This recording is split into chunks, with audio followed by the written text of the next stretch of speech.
Hello，大家好。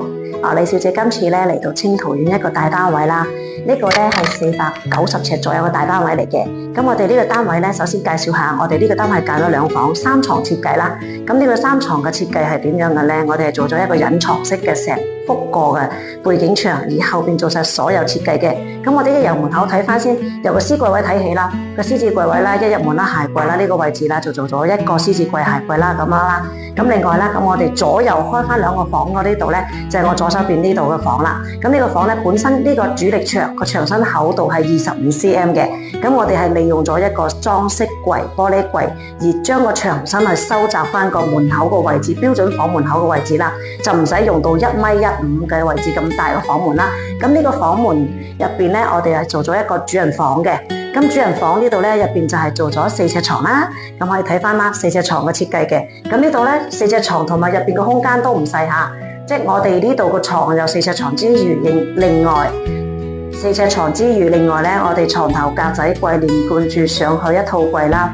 咁呢度後邊啦，仲有一套嘅大衣櫃啦、書台啦，咁啊成套都做齊晒噶啦。咁可以睇翻啦，我哋後邊個櫃門嗰度啦嘅衣櫃啦，到頂嘅8尺高、3尺闊度嘅衣櫃嚟嘅。咁啊床咧就4尺啦。咁啊床頭格仔櫃啦、飾櫃啦，一套過嘅。咁呢個房就主人房啦，包括咗化妝台啦。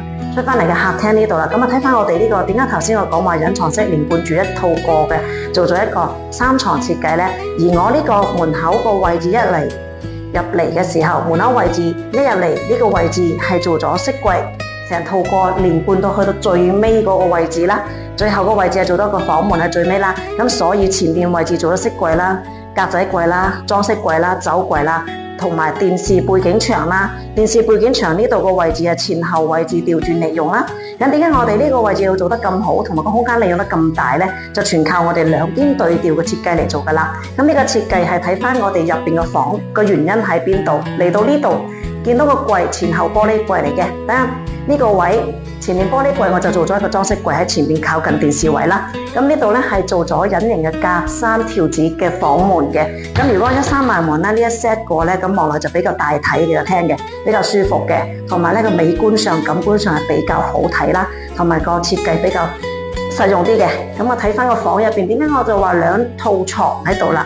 呢個房係做咗 T 字床，呢個房係做咗 T 字床，上下床都係4尺嘅。